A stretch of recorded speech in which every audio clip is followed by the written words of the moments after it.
आज हम लोग क्लास 10th के इम्पॉर्टेंट लेसन हेरिडिटी को स्टार्ट करते हैं।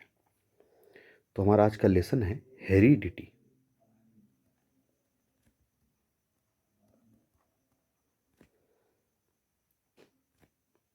ये क्लास 10th के अपकमिंग बोर्ड एग्ज़ाम में काफ़ी इम्पॉर्टेंट लेसन है। जैसे कि हेरिडिटी को पढ़ने से पहले हम लोगों को हेरिडिटी के कुछ इम्पॉर्टेंट टर्म्स को जानना काफ़ी इम्पॉर्टेंट है। तो हम लोग सबसे पहले हेरिडिटी के इम्पॉर्टेंट टर्म्स को पढ़ेंगे। इम्पॉर्टेंट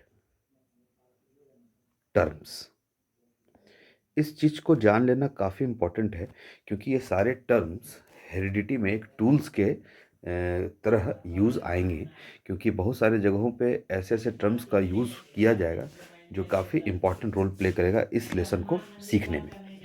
तो सबसे पहला टर्म जो हेरिडिटी में आता है वो है कैरेक्टर।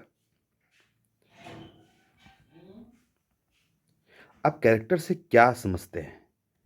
कैरेक्टर मतलब कि जो हमें ऑब्जर्व होता है, जो हम देख सकते हैं।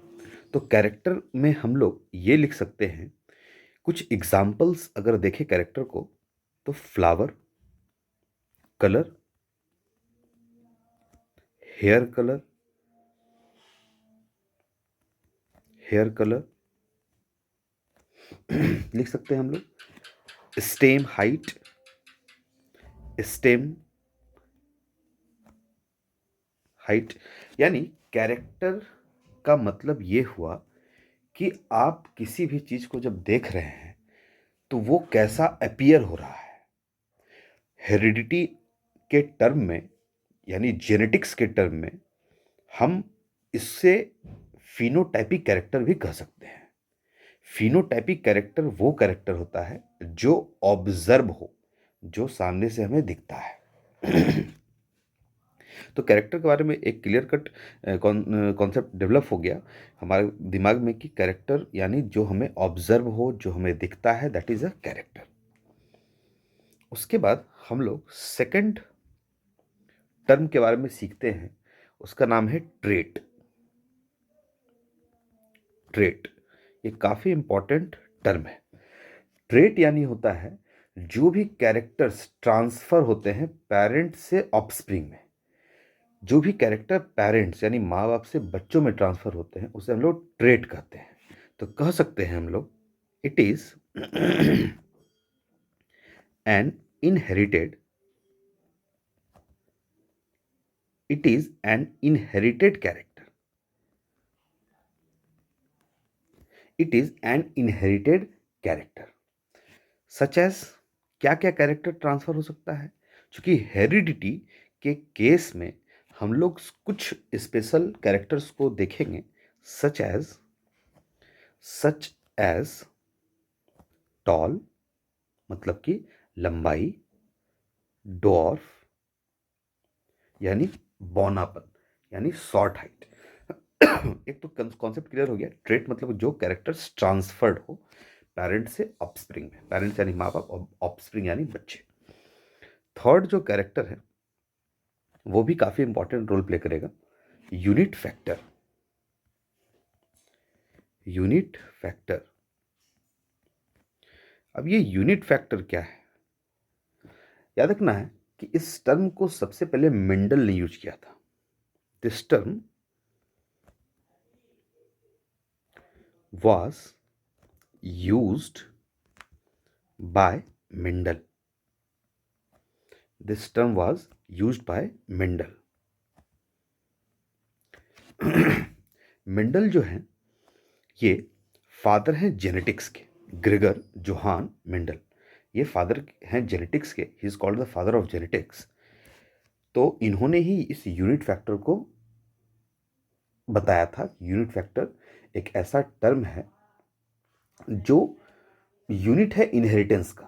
जिस तरह से हम लोग जीन कहते हैं उसी तरह से मेंडल ने जीन टर्म को यूज नहीं करा था, उन्होंने यूनिट फैक्टर यूज करा था जीन के जगह पे।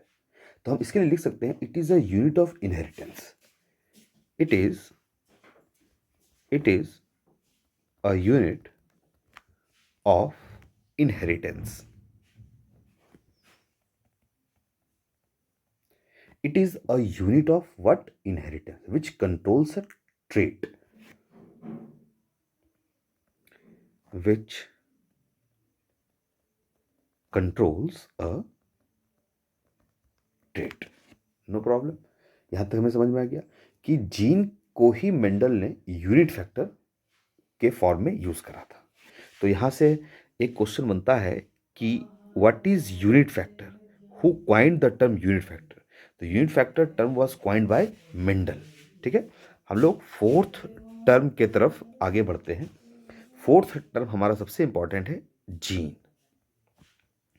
जीन क्या होता है? इस जीन टर्म को जोहानसन ने बताया था.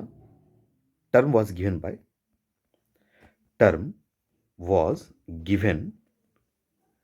Bye Johannsen in 1909. देखिए जीन क्या होता है.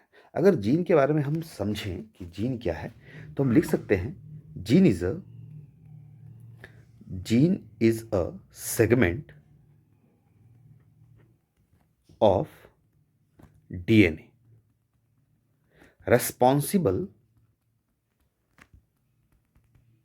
responsible for the transfer of characters. Gene क्या होता है? एक सेगमेंट है डीएनए का जो कैरेक्टर्स के ट्रांसफरेंस के लिए रिस्पॉन्सिबल है. अगर कहते हैं मेरे बॉडी में मेरा हेयर ब्लैक कलर्ड है, तो ये ब्लैक कलर ऑफ हेयर को मेरे बॉडी का एक जीन कंट्रोल कर रहा है. तो हम कह सकते हैं कि हमारा जो डीएनए है, जो हमारा जेनेटिक मटेरियल है, जो हमारे कैरेक्टर्स को हमारे पेरेंट्स से ऑफस्प्रिंग में, बच्चों में, हम लोगों में ट्रांसफर करता है, उसी डीएनए का एक पार्ट है. और इस टर्म को किसने बताया था? जोहानसन ने. ठीक है, आगे हम लोग बढ़ते हैं. जो सबसे इंपॉर्टेंट टर्म है, जो पांचवा टर्म हम लोग सीखने जा रहे हैं, वो है अलील. अब ये अलील क्या है? हम लोग कह सकते हैं, ये सबसे पहले हम लोग देखते हैं साइंटिफिकली किसने इसको बताया था. टर्म वाज गिवन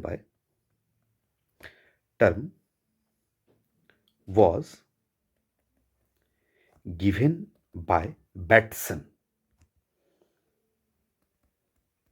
इस टर्म को बैटसन ने 1905 में बताया था. इन 1905. अब देखिए अलील के लिए हम लोग क्या यूज कर सकते हैं. हम लोग लिखते हैं कि अलील जो होता है, जैसे कह सकते हैं कि अलील एक होमोलोगस क्रोमोसोम पे पाया जाने वाला सेम जीन का ही वेरिएंट है.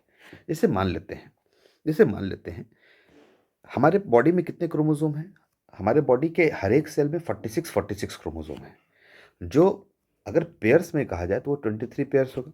मान लेते हैं फर्स्ट पेयर हम यहाँ पर लिख रहे हैं. I am writing the first pair of chromosome. First pair of homologous chromosome. First pair of homologous chromosome.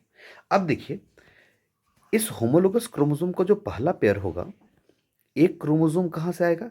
एक क्रोमोसोम मेल की तरफ से आएगा, और एक क्रोमोसोम कहां से आएगा? एक क्रोमोसोम कहां से आएगा? फीमेल की तरफ से आएगा. सेम क्रोमोसोम, जो फर्स्ट पेयर क्रोमोसोम है, एक क्रोमोसोम मेल की तरफ से, एक क्रोमोसोम फीमेल की तरफ से, तब इन दोनों को हम लोग क्या बोलते हैं? Homologous pair. यहां तक बात क्लियर कट है.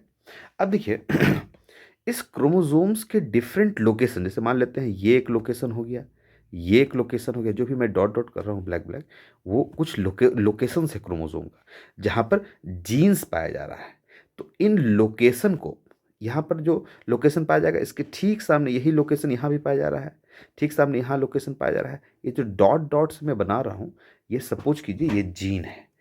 तो जीन जो एक क्रोमोसोम के एक लोकेशन में पाया जाता है, उसको हम लोग लोकस बोलते हैं. इसको बोलते हैं लोकस ऑफ अ क्रोमोसोम। इसको हम लोग क्या बोलते हैं? Locus of a chromosome. इस लोकस पर क्या पाया जा रहा है? It has a gene. अब जो जीन ब्लैक वाले क्रोमोसोम में पाया जाएगा वही सेम जीन रेड वाले क्रोमोसोम रेड और ब्लैक मैंने ऐसे ही एक नोटेशन के लिए डाला है, रेड और ब्लैक ऐसा कुछ होता नहीं है। रेड वाले क्रोमोसोम के सामने जो ब्लैक वाला क्रोमोसोम है, जिसे मैं पॉइंट आउट कर रहा हूं, ये जो ब्लैक मैंने बनाया है और ये रेड वाले पे ब्लैक बनाया है, दोनों सेम जीन है। अब क्या होता है, अलील पे हम लोग आते हैं। अलील क्या होता है? जैसे मान लेते हैं कि ये दोनों जीन हाइट के कैरेक्टर को कंट्रोल करता है। तो हाइट के कैरेक्टर को कंट्रोल करने के लिए इसका जो अलील होगा, ये यहाँ कैपिटल टी हो सकता है और यहाँ कैपिटल टी हो सकता है। तो अलील जो होगा वो पेयर में होता है, तो कैपिटल टी हो गया। ये स्मॉल टी भी हो सकता है और ये स्मॉल टी भी हो सकता है। तो आपका दूसरा पेयर ऑफ अलील क्या हो गया? स्मॉल टी हो गया। और एक तीसरा वेरिएंट क्या होगा? कैपिटल टी स्मॉल टी हो गया। तो अलील वास्तव में कहा जाए तो अलील यही है, जो होमोलोगस क्रोमोसोम पे पाए जाने वाले जो जीन हैं वो सिमिलर भी हो सकते हैं और डिसिमिलर भी हो सकते हैं। तो देखिए, दो केस में हम लोग सिमिलर देख रहे हैं, ये सिमिलर है और ये सिमिलर है, और ये क्या है? डिसिमिलर है। और ये क्या करता है? एक स्पेशल कैरेक्टर को कोड करता है, इसको हम लोग अलील कहते हैं। बात समझ में आ गया? क्लियर कट है? आगे बढ़ते हैं हम लोग। सिक्स्थ जो टर्म हमारा है वो है डोमिनेंट फैक्टर।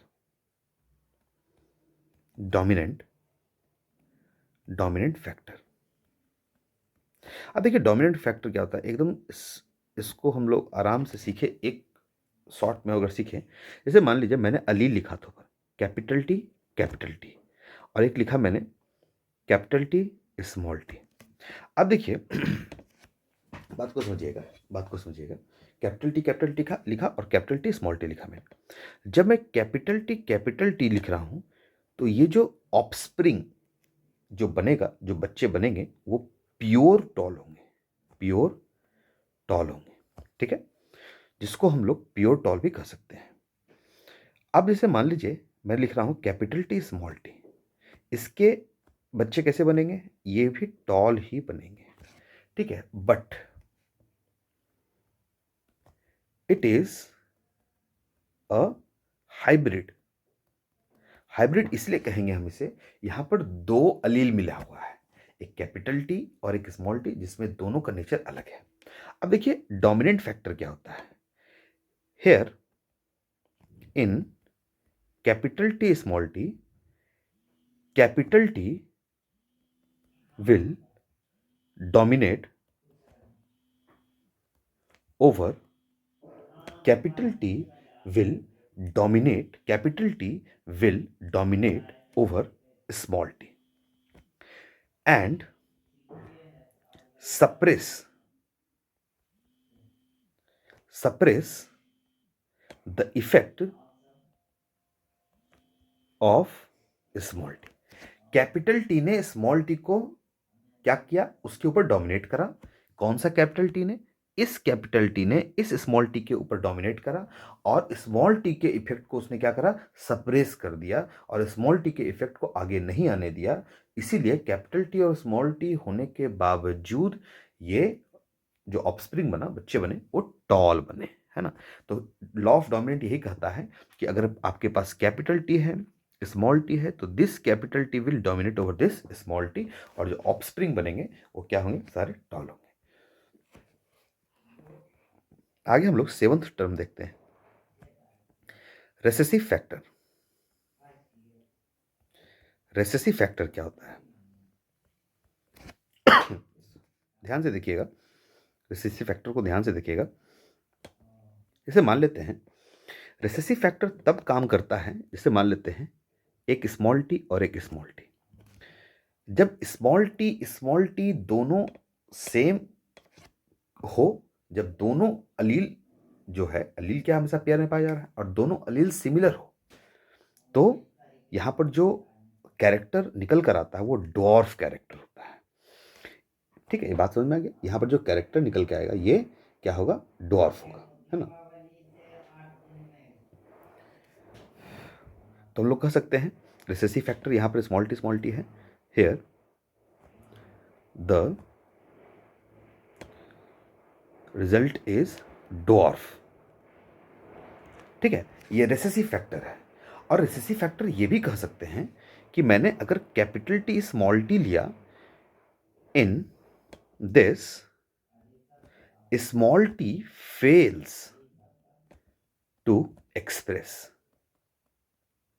स्मॉल टी क्या किया, अपने आप को पता ही नहीं पाया, अपने आप को शो ही नहीं कर पाया अपने इफेक्ट को, इसलिए इसको हम क्या कहेंगे, हम लोग रेसेसिव फैक्टर भी कह सकते हैं। बात समझ में आ गया। चलिए एट्थ टर्म को हम लोग पढ़ते हैं। एट्थ टर्म है होमोजाइगस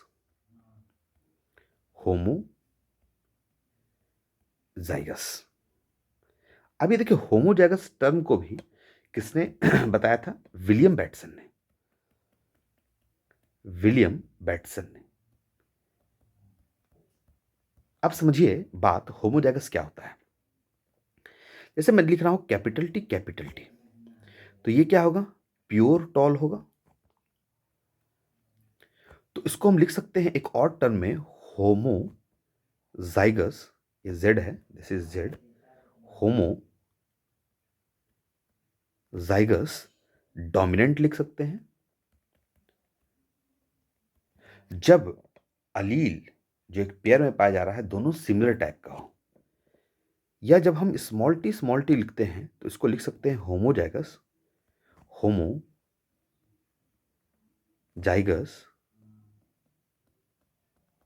रेसेसिव। यहां तक बात समझ में क्या, होमोजाइगस मतलब होता है अगर अलील पेयर में पाया जा रहा है तो दोनों अलील क्या है, सिमिलर टाइप का है। वो क्या तो कैपिटल टी हो सकता है, वो या तो स्मॉल टी हो सकता है। नाइन्थ टर्म क्या है हमारा, हेट्रोजाइगस। हेट्रोजाइगस में क्या हम लोग देखते हैं, हेट्रोजाइगस में हम लोग क्या देखते हैं, जैसे मान लीजिए मेरा है कैपिटल टी स्मॉल टी, ठीक है। तो कैपिटल टी स्मॉल टी जो है ये क्या हो गया, इसका जो रिजल्ट होगा ये तो टॉल होगा, है ना। तो हेट्रोजाइगस में जो अलील होते हैं वो दोनों डिसिमिलर होते हैं, सिमिलर नहीं होते हैं।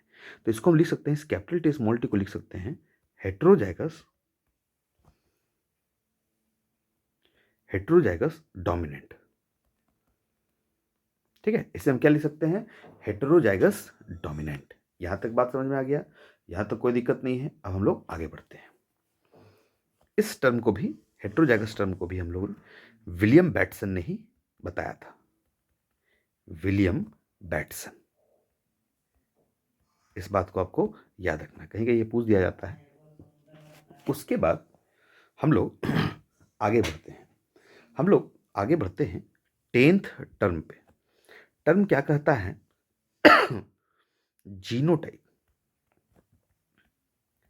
क्या है। देखिए, जीनोटाइप के पहले ही टर्म में जो आपका प्रोनाउंसिएशन हो रहा है, जीनो यानी जीन, आपका जेनेटिक कंस्टिट्यूएंट कैसा है, जेनेटिक कंस्टिट्यूएंट, आपका जेनेटिक कंस्टिट्यूएंट, जेनेटिक मेकअप कैसा है। इस जेनेटिक कंस्टिट्यूएंट को जेनेटिक मेकअप से भी हम लोग बता सकते हैं कि आपका जेनेटिक मेकअप कैसा है, ठीक है। इस जेनेटिक कंस्टिट्यूएंट को हम लोग जेनेटिक मेकअप से ही बता सकते हैं। जैसे मान लेते हैं आपका जेनेटिक मेकअप कैपिटल टी वाला है तो ये क्या बनाएगा, ये अगर कैपिटल टी वाला है तो ये टॉल बनाएगा। अगर आपका genetic constituent capital T small T वाला है तब भी ये टॉल बनाएगा। अगर आपका जेनेटिक कंस्टिट्यूएंट स्मॉल टी वाला है तब भी ये ड्वार्फ बनाएगा, यानी बौना बनाएगा। तो जीनोटाइप होता है कि आपका जेनेटिक कंस्टिट्यूएंट कैसा है, आपका जेनेटिक मेकअप कैसा है, वो कैपिटल टी है, कैपिटल टी स्मॉल टी है, स्मॉल टी है। ठीक है, यहां तक तो बात समझ में आ गया। हम लोग 11th टर्म की तरफ बढ़ते हैं। इस टर्म को भी याद रखिएगा, ये जो टर्म था जीनोटाइप, इस टर्म को जोहानसन ने बताया था, जोहानसन ने, JOHANN, यहां देखिए, जोहानसन सेन ने बताया था। इन सभी चीज़ों को याद रखना है। 11th term phenotype. फिनोटाइप, अब ये देखिए फिनोटाइप क्या होता है। ये होता है एक्सप्रेस्ड और ऑब्जर्वेबल कैरेक्टर, जो हमारे आंखों से कैरेक्टर दिखे। एक्सप्रेस्ड और ऑब्जर्वेबल कैरेक्टर्स, ठीक है। एक्सप्रेस्ड और ऑब्जर्वेबल कैरेक्टर्स, जैसे मान लेते हैं मैं लिखता हूं कैपिटल टी, तो ये क्या दिखा मुझे? अगर मेरा जेनेटिक कंस्टिट्यूएंट कैपिटल टी है, अगर मेरा जेनेटिक कंस्टिट्यूएंट कैपिटल टी है, तो क्या मैं बनूंगा? टॉल बनूंगा। कैपिटल टी स्मॉल टी है, तो मैं क्या बनूंगा? टॉल ही बनूंगा। अगर मेरा जेनेटिक कंस्टिट्यूएंट स्मॉल टी है, तो मैं क्या बनूंगा? डॉर्फ बनूंगा। तो इस बात को आपको याद रखना है, इस बात को आपको याद रखना है। ये जो टॉल और ये डॉर्फ, यही आपका फिनोटाइपिक कैरेक्टर है। फिनोटाइपिक कैरेक्टर है। बात समझ में आ गई आपको?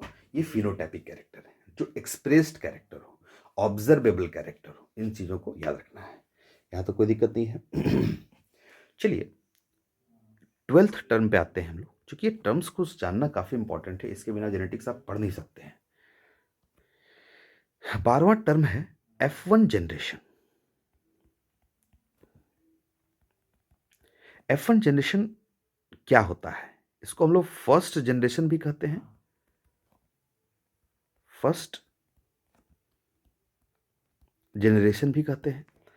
इस टर्म को भी विलियम बैटसन ने ही बताया था। विलियम बैटसन ने ही बताया था। अब देखिए F1 जनरेशन में क्या आता है, ध्यान दीजिएगा। जैसे मान लेते हैं कि F1 जनरेशन यानी फर्स्ट जनरेशन निकालने के लिए we cross two different variety of organism. जैसे मान लीजिए दो डिफरेंट वैरायटी के ऑर्गेनिज्म को हम लोग क्रॉस करते हैं। एक कैपिटल टी हो सकता है और एक स्मॉल टी हो सकता है। तो आप किसी भी तरीके से दो डिफरेंट वैरायटी के ऑर्गेनिज्म को लीजिए और क्रॉस कीजिए, तो जो आउटकम आएगा वो हमारा क्या होगा? F1 जनरेशन होगा, ठीक है। 13th टर्म हमारा है F2 जनरेशन। F2 जनरेशन, इस टर्म को समझिएगा। इन F2 generation, we generally self cross with the result of F1 generation. Suppose that F1 generation में आपका आया capital T small T outcome, तो F2 में हमें कुछ नहीं करना है, कैपिटल टी स्मॉल टी को एक बार और लिख करके हमको क्रॉस करा देना है। बात समझ में आ गया? यहां तक कोई दिक्कत नहीं है। अब हम लोग बेसिकली अगर कहा जाए तो हमने जितना भी है थ्रू आउट, हमने जितने भी इंपॉर्टेंट टर्म्स थे, हमने सारे इंपॉर्टेंट टर्म्स के बारे में हमने बात किया। और आई होप दैट आपको समझ में आया होगा। ये सारे जितने भी 13 इंपॉर्टेंट टर्म्स हैं, ये जेनेटिक्स को पढ़ने के लिए काफ़ी इंपॉर्टेंट टर्म्स है। इन टर्म्स को आपको अच्छे से याद करना चाहिए, समझना चाहिए और आपको जानना चाहिए। हेरिडिटी चैप्टर का नाम है, और हेरिडिटी में हम लोग जितने भी कैरेक्टर्स ट्रांसफर होते हैं पेरेंट्स से ऑफस्प्रिंग में, उनके बारे में हम लोग जानते हैं। मेरा नाम है शशिकांत, और आपको अगर अच्छा लगे तो आप चैनल को सब्सक्राइब कर सकते हैं। लाइक कीजिए और सब्सक्राइब कीजिए। Thank you.